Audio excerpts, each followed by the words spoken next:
Kreml Hair Tonic and Kreml Shampoo present the new adventures of Sherlock Holmes, starring Nigel Bruce as Dr. Watson and Tom Conway as Sherlock Holmes.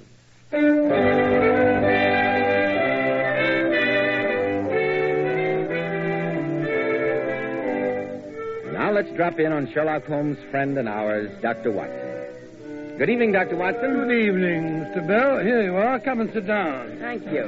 I trust you'll join me in a glass of port. I think I'd better, if only to fortify myself against the horrors of the story you promised us for this evening. The adventure of the Iron Maiden, you called it. Well, yes, Mr. Bell. For your last visit of the season, I promised you one of our most macabre adventures. And as soon as you've had a word with our listeners, I'll tell you about the Iron Maiden, or as she was known in Nuremberg, Die Eiserne Jungfrau. Men, on hot summer days, does your hair get out of hand and look dry, wild, and unruly?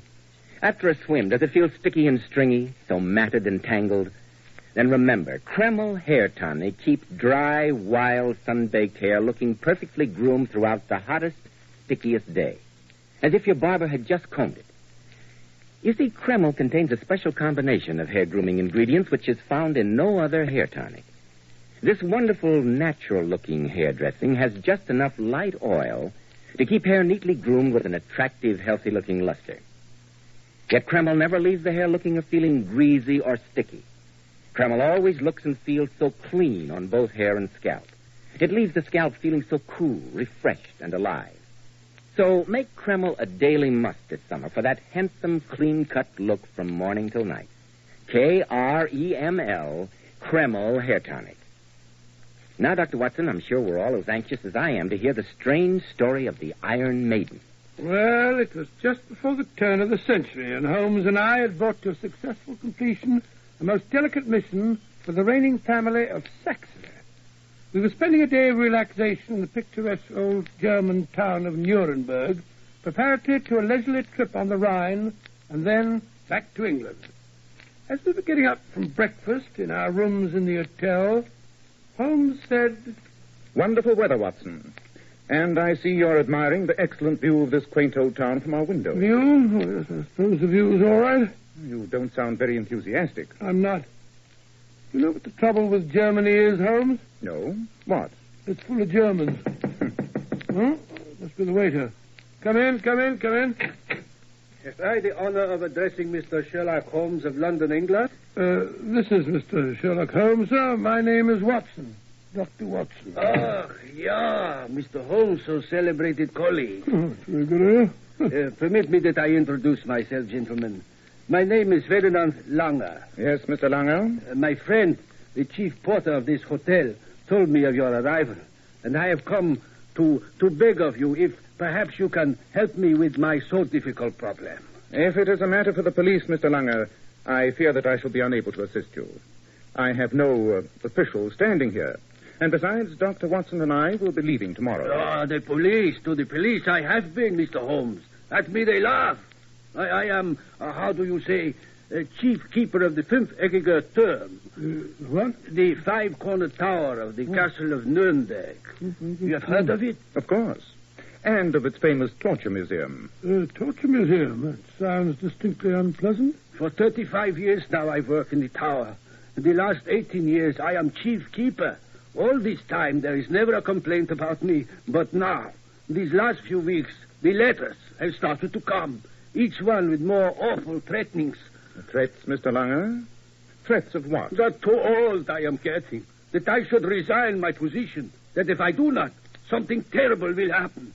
Here is the latest. For yourself, you shall see, Mr. Holmes. Ah, yes. If my knowledge of German serves me, vague threats, nothing specific, quite a typical letter.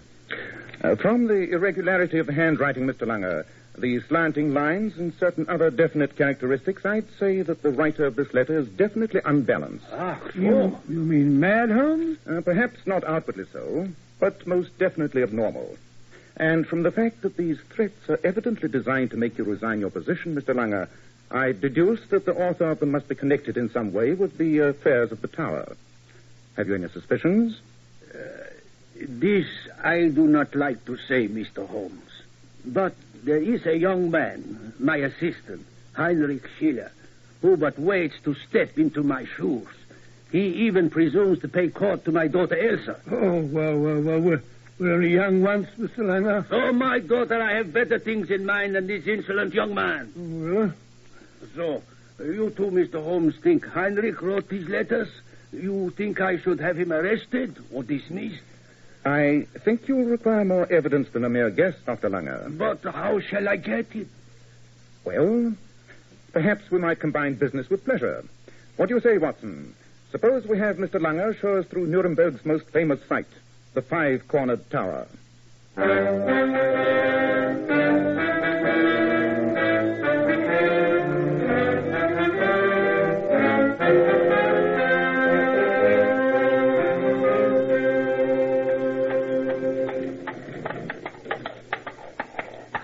Here we are, gentlemen.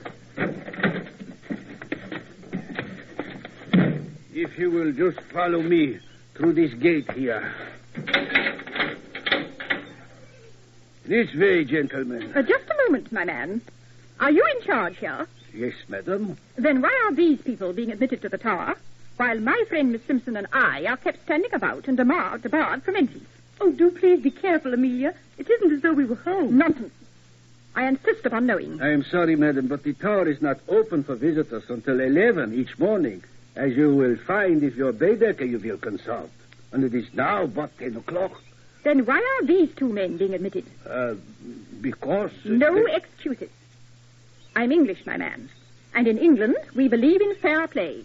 No favoritism. I'm sure, Mr. Langer, that you have no objections to showing these two charming ladies through the tower with us. Oh, of course, Mr. Holmes, if you say... I do indeed. Thank you very much, sir.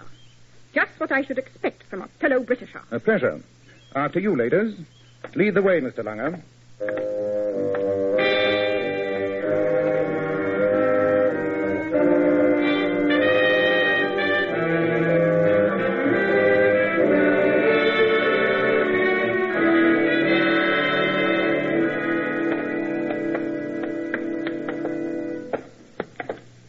At this point, in the very center of the castle we are. Cut from out of the solid rock, built by the prisoners from 1253 till 60 years later. 1253? Victoria, make a note of that. What in heaven's name is that black pit yawning in the center over there? The Tiefer Brunnen, the deep well. Lean over and listen while I drop a stone.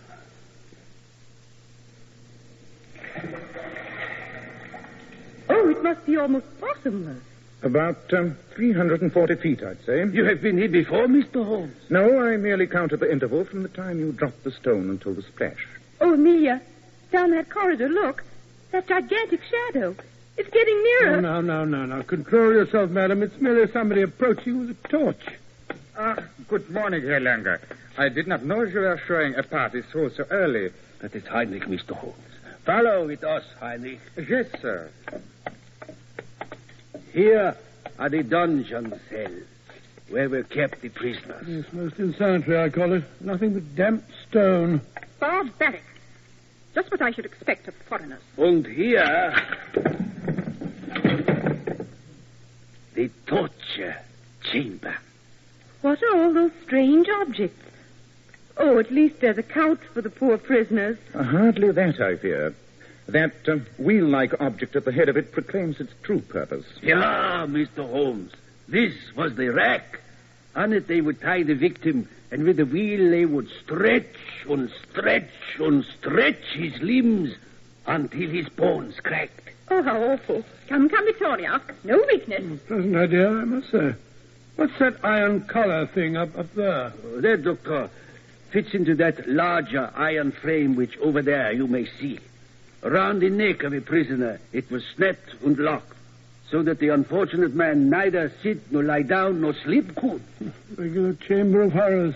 And there is the boots, the iron frame in which a prisoner's leg was slowly crushed, and the braziers for melting lead, and heating tongs and pincers. They are all here. And that large iron affair beneath the embrasure, that, Mr. Langer, I assume to be the famous Iron Maiden. The Iron Maiden? It looks just like a statue. Yes, I can't say that I consider it a very beautiful one. It is a statue, madam, but a hollow one. And for good reason.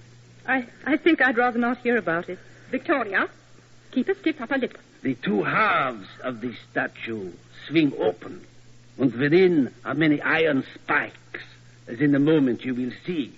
Into it was placed the victim, and slowly the door upon him was closed.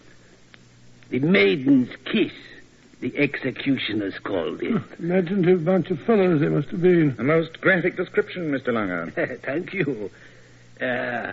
Perhaps one of the ladies would like to open the statue and see within. Oh, no, not I. Nonsense, Victoria. The ghosts of prisoners who have been dead for 500 years can't hurt you. Here, Mr. Guide. I'll open it. Good. You lift this bar here, so, and then pull open with this handle. It works rather stiffly.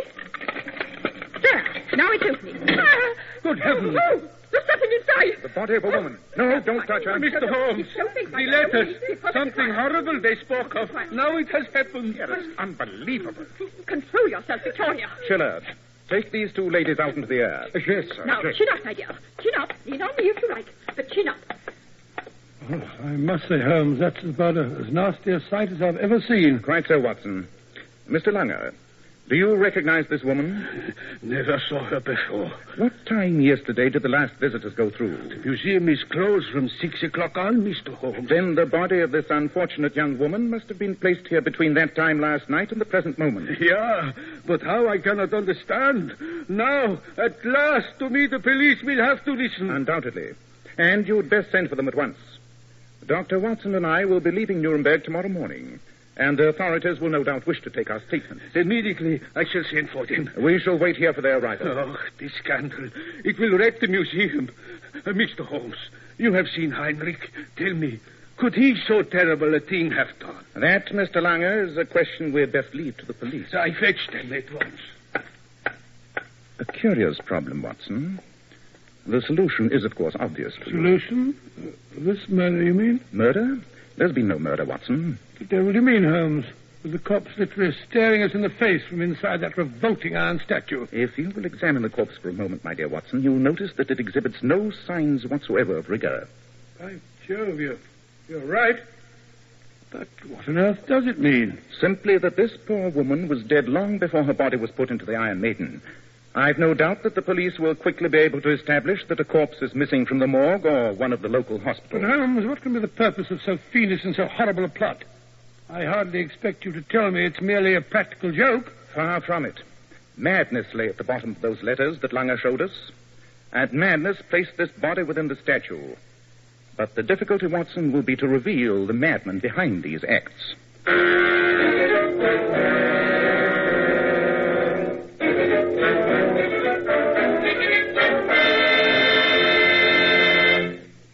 In just a moment, we'll rejoin Sherlock Holmes as he endeavors to solve the mystery of the Iron Maiden.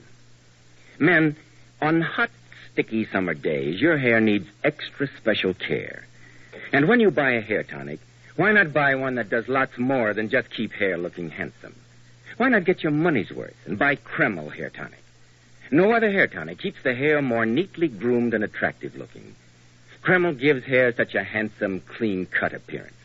It keeps the hair perfectly groomed throughout the hottest, stickiest day. It never looks or feels greasy or sticky. In addition, Kreml is simply great to lubricate a dry scalp.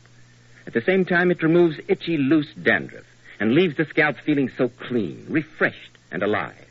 No wonder Kreml is preferred among America's most prosperous men. Buy a bottle of Kreml at any drug counter. Ask for an application at your barber shop. Use this highly specialized hair tonic daily for better groomed hair and more hygienic scalp. Kreml, Kreml hair tonic. Now, Dr. Watson, what did Sherlock Holmes do to uncover the madman behind the strange deed in the five-cornered tower of Nuremberg? Well, by the time that the police had finished with us, it was late in the afternoon. Considerably shaken by the events of the day, we returned to our hotel, where the two ladies who had spent so grim a morning with us were also stopping. after a tub and a whiskey and soda, I don't know which was more welcome, I came back into our room to find Holmes in conversation with young Heinrich Schiller. Anything I can do, Mr. Holmes, I will. I know that the police suspect me of these letters, and how can I prove that I did not write them? Elsa's father shows clearly that he thinks it is I behind all this horror. If you will carry out my instructions, Mr. Schiller, I think we may succeed in clearing up this matter this evening. Heaven bless you, Mr. Holmes. If only you can remove the shadow that hangs over Elsa and myself. Yes. Now, goodbye. Until later. Goodbye, gentlemen. Goodbye. That young fellow looks as though he was at his wit's end. If the police, the father of the girl you loved, and even the girl herself suspected you of being an anonymous letter writer with a latent streak of insanity, I'd greatly doubt that even you could maintain your usual poise. Possibly. But I wouldn't write anonymous letters or put corpses in iron maidens. I trust not. Well, I'm ready to do good justice to a great dinner, and then a good night's sleep before we start our trip down the Rhine tomorrow. I hope that the dinner will be good, but I'm sorry to tell you that your chances of a good night's sleep look extremely poor. Oh? Why? Because by 10 o'clock this evening, you and I must be securely hidden in the torture room of the castle. Mm-hmm. Quite. And before we dine, I'd be obliged if you would unpack your service revolver and make certain that it's loaded. We may well be depending upon you before the night is out. Well, just a moment. Where are you off to? I'm going downstairs to see Miss Atterbury. I'll meet you in the dining room. That grim-faced old trout? Well, don't tell me you're going to ask her and that mousy little companion of hers to dine with us. Not at all, my dear fellow. I want Miss Atterbury's assistance in baiting a trap.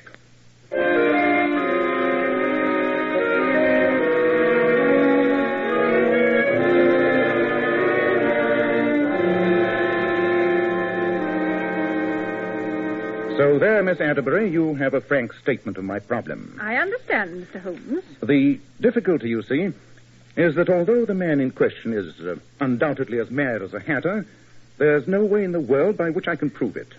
And what I fear is that, having begun with threatening letters and graduated to stolen bodies, his mania may at any time break out in an even more violent form. Oh, Mr. Holmes, you don't mean murder? Don't be idiotic, Victoria. Of course, Mr. Holmes means murder. Oh. If you are willing to take the risk, Miss Atterbury, it is my belief that a sudden and violent shock may serve to bring his madness into the open. But I'll not disguise from you the fact that, although Dr. Watson and I will take every precaution, you may still be running a considerable personal risk. Don't do it, Amelia. This is no concern of yours.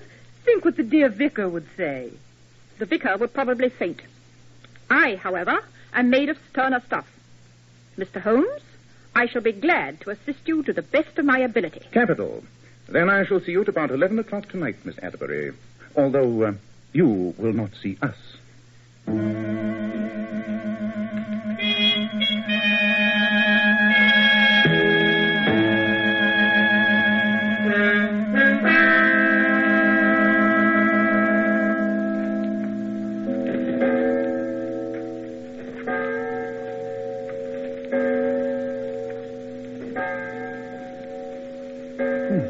It's only 11 o'clock, Holmes. I feel as though we'd been here most of the night. The cold dampness of this infernal torture chamber is like a breath from a tomb. I only hope, Watson, that my estimate of our man's psychology has been accurate.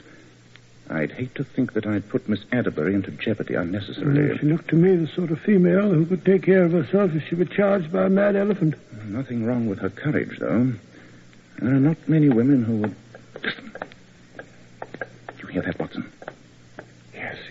I hear them. Now you understand why I pointed the hour at 11. The moon has risen, and enough of her light comes through that narrow embrasure so that you can shoot straight if the need arises. I have my revolver ready, Holmes. Be in readiness for anything, Watson. Once they're in this room, we shan't be able to make the slightest sound. Right you are. You are sure, Miss Atterbury, that no one knows about this visit? No. I made a point of telling nobody. Good. Only because you have shown such great interest and been so understanding would I, through the tower, show you at night when the museum is closed. It's too good of you, my dear Mr. Langer. And I can't tell you how much I appreciate it. But I did so want to see it by moonlight. When I get back to England, I know I shall be the envy of all my friends. It is because the proper spirit you show to the memories of the old days that I bring you here now. It is best at night. Those who once screamed aloud in this room, almost you imagine that in the moonlight you can see them and hear them. Oh, really, Mr. Langer, you have the most remarkable ability for summoning up the ghosts of the past. When I think of what this room must have known, it makes the cold shivers run down my spine. It is because you have the imagination that you so feel. That is but right and proper. I was so disappointed today when you were unable to complete your description of all these fascinating devices. There is no reason why now you should not them all be seen. That pair of objects hanging on the wall, there, they look almost like gloves hanging at the end of those iron chains. They are gloves, but of a variety most strange. Come to the wall here. To you I show them once. See, it is most ingenious.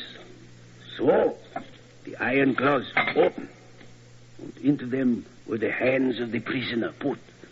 May I try them? It would all make it seem so real. But why not? Here, your hands you place inside. Like this? Yeah. And then. Oh, you've closed them? Yeah. Most interesting, but it's rather uncomfortable standing here against the wall with my hands chained over my head.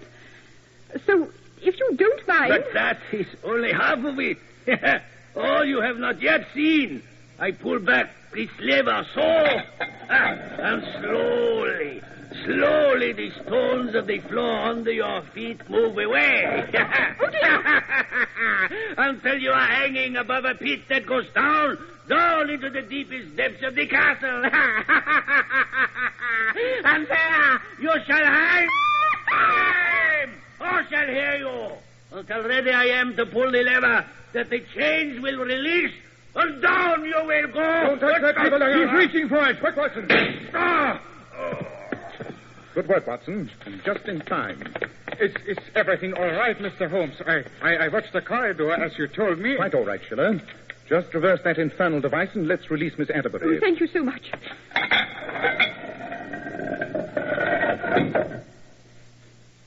Are you all right, Miss Atterbury? Quite. Although it was not an experience I should care to repeat. I can well believe that. But there's nothing wrong with your courage, madam. I believe I'd like a cup of tea. Well, we'd better get this fellow to the hospital, Holmes. I got him through the shoulder. Nothing fatal, but he's losing a lot of blood. Well, I will carry him, Mr. Holmes. I will take him to the hospital. Go ahead, Miss Atterbury. Oh, thank I'll you. hold the torch. I realized, Holmes, that the man was mad. The trap you set finally brought his madness out into the open, but... It was the only way, Watson. A long shot, but a successful one. I can't understand what Langer was attempting to gain. I imagine, Watson, that his mind had become twisted by his many years among his gruesome exhibits of the past. And his hatred of young Schiller, both as a prospective son-in-law and as a successor to his own position, must have hatched this mad plot. Well, it all ended well due to your foresight, Holmes, and to your pluck, Miss Atterbury. Very good show, I must say. It was a pleasure. Tell me, Dr. Watson, I believe that Mr. Holmes said that you and he are leaving tomorrow morning for a trip down the Rhine before your return to England. You're not by any chance going aboard the steamer Earl Kearney, are you? Yes, we are. Oh, how very fortunate. Miss Simpson and I are going on the same boat, so we shall all be shipmates for a delightful week. Oh, yes. Delightful. Are you a bachelor, Dr. Watson? A bachelor? Yes, I am. The Rhine scenery, they say, is most romantic. Yes, so I've heard. Just a moment, Holmes. Yes, Watson? My shoelace has come undone. You go on ahead, Miss Atterbury. We'll catch up with you in a minute. All right. Don't be long. I say, Holmes, you take her back to the hotel. I got something else to do.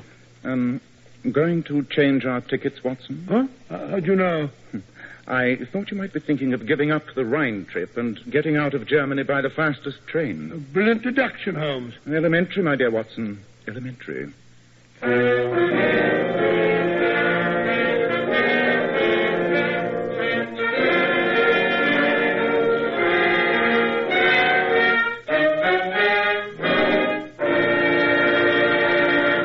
Ladies, when you want your hair to look its radiant best for an important date, just do this the night before. Give your hair a 10-minute glamour bath with Kreml shampoo. I certainly agree with that, Mr. Bell. And you know, Kreml shampoo is the same shampoo used by those famous beauties, the Powers models. Kreml shampoo has been especially developed to glamour bathe each tiny strand of hair so that it fairly radiates natural, dazzling highlights. It leaves the hair simply gleaming with natural, glossy luster. And what's more, your hair stays that way for days. And please bear in mind that Kreml shampoo is not a soapless shampoo. It's not a cream shampoo. It's not a drying detergent. Not a harsh soap. It's entirely different. Yes, Kreml shampoo uncovers all the natural highlights that lie concealed in every woman's hair. Yet it never dries the hair. In fact, Kreml shampoo has a built-in oil base which helps keep the hair from becoming dry or brittle. It removes dandruff flakes the first time you use it. Kreml shampoo whips up a luxuriant, active foam, even in the hardest water. It rinses out so easily and never leaves any dull, soapy film. So, ladies, why not buy a bottle of Kreml shampoo at any drug counter and glamour bathe your hair to a vision of shining beauty, like the lovely $1 Million Powers models. Kreml, Kreml shampoo. Well, Dr. Watson, I'm afraid that this will be our last visit for a while. Yes, I'm afraid so, Mr. Bell, but it's been a pleasure to be with you and our listeners for so many weeks. And I hope you've enjoyed hearing my stories of the adventures of Sherlock Holmes as much as I have telling them. I think I speak for all of us when I say that we certainly have. Oh, thank you, Mr. Bell. You know, Dr. Watson, beginning 1 week from today, Kreml will present a new series of programs featuring Eddie Duchin, to be heard Monday, Wednesday, and Friday afternoons over most of these ABC stations. Consult your local newspaper for the time. I'm sure that they'll be very fine programs, and before saying goodbye for the summer on behalf of Tom Conway and myself, I'd like to thank all of those whose assistance has made our weekly visits possible. Claire Wiedener of the American Broadcasting Company, Carl Hefferman, our engineer, Bill Verdier and Vic Livoti, who so capably furnished our sound effects, Shirley Wilson, our charming script girl, Alex Steinert, who composed and conducted the music, Denis Green and Anthony Boucher, Edith Meiser, and Leonard Lee, who wrote the dramatizations, and last but not least, our producer and our director, Tom McKnight.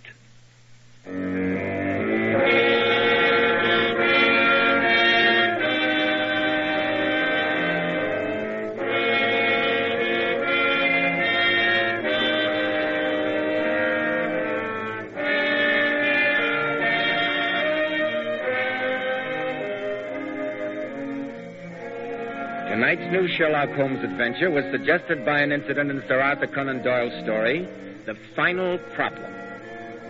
Nigel Bruce appeared by permission of Universal International Pictures. Tom Conway through the courtesy of Eagle Lion Pictures. This is Joseph Bell speaking for Kreml Hair Tonic and Kreml Shampoo and wishing you a happy and prosperous summer.